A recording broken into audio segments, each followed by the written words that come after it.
So as we are moving forward in this gathering today, it is our desire to assist you in remembering who you are.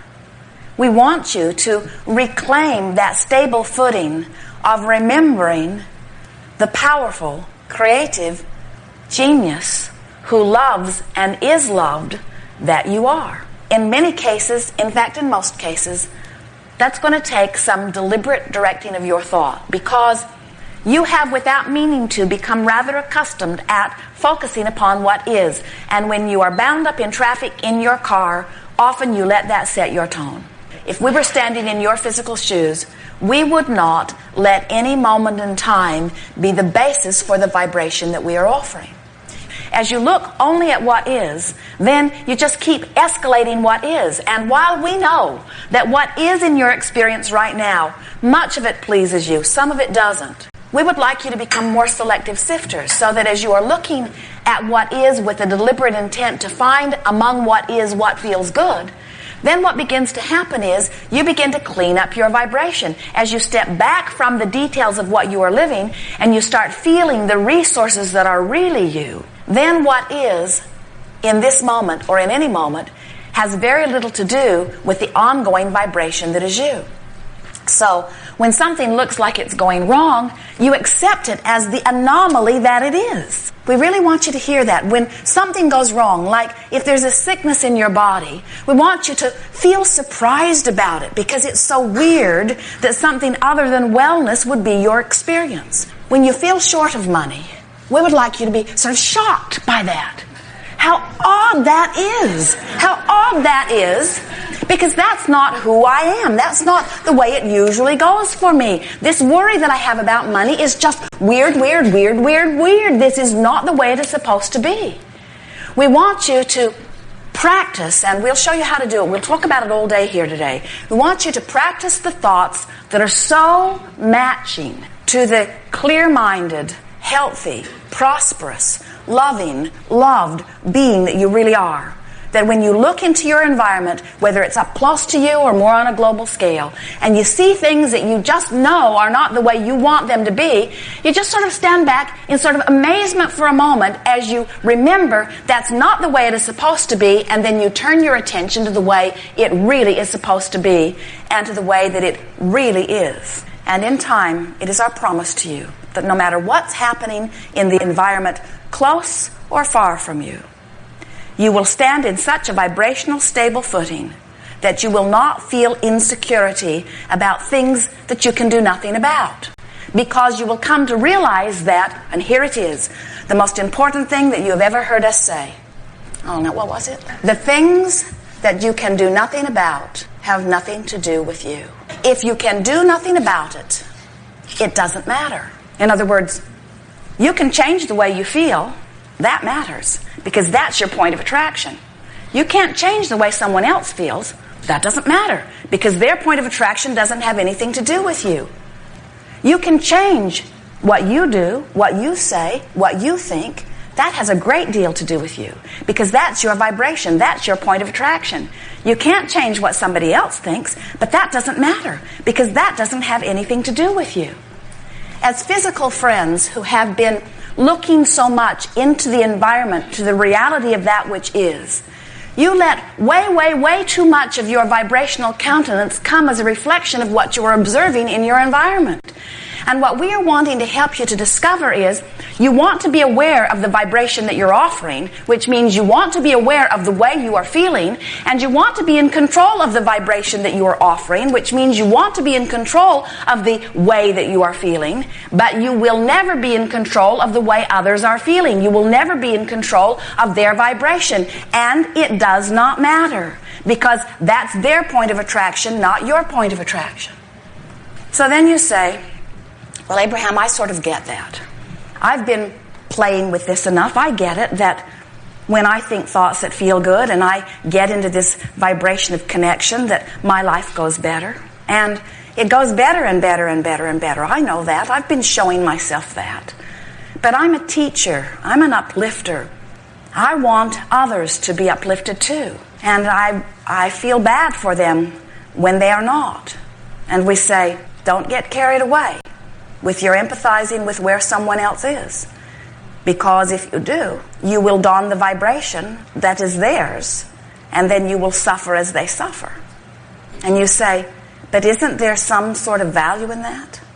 Isn't that what a real friend does? And we say a real friend stays connected to source so that you have something to give to someone else. And you say, but when I feel really, really good, it doesn't seem right that there are others that are suffering or hurting or confused. And we say you cannot get sick enough to help sick get well. You cannot get poor enough to help poor become prosperous. You cannot get confused enough to help confused have clarity. You only join them in the disconnection. And that's not what your intention was. You said, I will come forth and I will stay connected to that which is source, and I will be a bright light that will inspire others to the same. I will maintain my vibration of connection.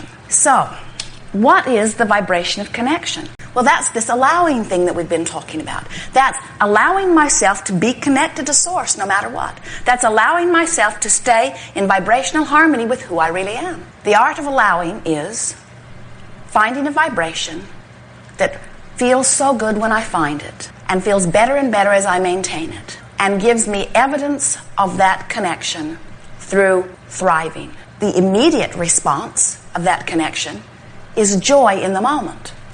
The long-range evidence is abundance in all things that I consider to be good, like health and relationship and dollars. The art of allowing can sometimes be more easily heard by the path of least resistance. Same thing.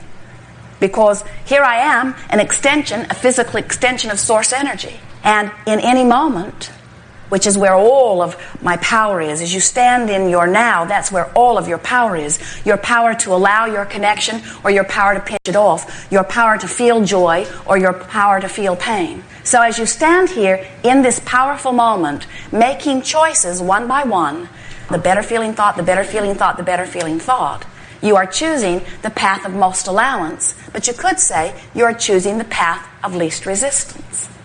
So these paths, are they paths that everyone needs to follow? Well, first we have to say to you that it would never be one path. The path of least resistance is the path that for you right now feels the best, which means it's the path that allows you the greatest connection with who you really are. So let's say that you've been fussing with your partner that you are driving in the car with. And what it feels to you like is at stake here is the validity of who is the wisest one. So the path of least resistance for you might feel like you would like the other one to be wrong. Might feel pretty good. I'll go the way he wants to go. And when we're lost, then he'll know. Then there will be evidence who was the smartest one. So what we want to discuss with you is why that feels good, because you gotta admit it does. It sort of feels better to be the one who's right. If the question is, am I right or wrong, which feels better? Which feels better? I'm right or I'm wrong? I'm right. Which feels better? I'm right and he's wrong, or he's right and I'm wrong? Which feels better? I'm right, he's wrong. Which feels better? We're both right. Feels better, but can't possibly be. We disagree. How can we both be right? And it matters to me that I'm right. It matters to me that I'm right because I want to be right. I've practiced wanting to be right for a really long time.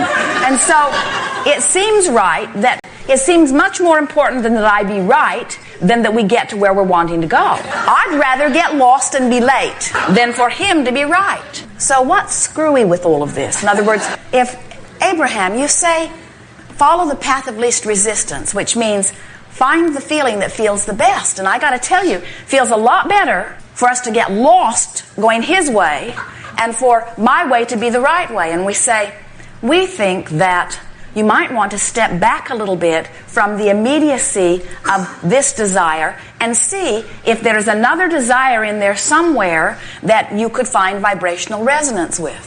Like, do you prefer to see value in your partner, or would you like your partner to have no value? Well, when you put it that way, I want my partner to have value. When you don't put me in competition with my partner, I would like my partner to win. Or how about this? How about if someone else joins? Now there are 3 of you in the car, and the third one you don't know very well. And when your partner says, go this way, the guy in the back seat said, that's the most stupid thing I've ever heard in my life. You're going to get her lost. And then you would say, no, he won't. In other words, you might defend him then because this person in the back seat is a stranger to you and is being abusive to your friend. So let's see if we can unravel the chaos that we have produced here for you. What we are getting at here is if you are trying to sort out the rightness and the wrongness of this and that and the other, trying to find the path of least resistance by just following what feels best in the moment without doing any real preparation of connecting to who you are first, then you're not going to be able to tell the path of least resistance from the path of most annoyance. In other words, you get out there on this sort of petty, insignificant edge where one thing feels about as bad as another, and you come away from it feeling like you have no true guidance. And then that's what makes you want to join together in groups, where the group that has the loudest voice is the group that you feel must be the most right, so that's the group you try to follow. What we're wanting to help you to rediscover as you are reaching for this art of allowing and this path of least resistance is, we want you to first connect with the guidance that comes forth from within you. So let's say that morning you awakened, and even before you awakened, the night before, as you went to bed, you laid in your bed and you acknowledged the value of your life, and you, in your mind, made a list of things that you appreciate about your world, about your home, about your family, about your partner, about yourself.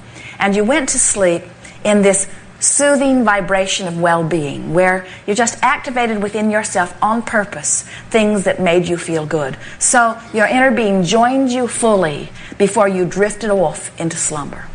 And when you awakened in that similar vibration, because your vibration is always where you last left it. And so you awakened feeling rather good. And instead of bouncing out of bed and feeling resistant about the day, again, you laid there and felt appreciation and deliberately connected with the energy of your source.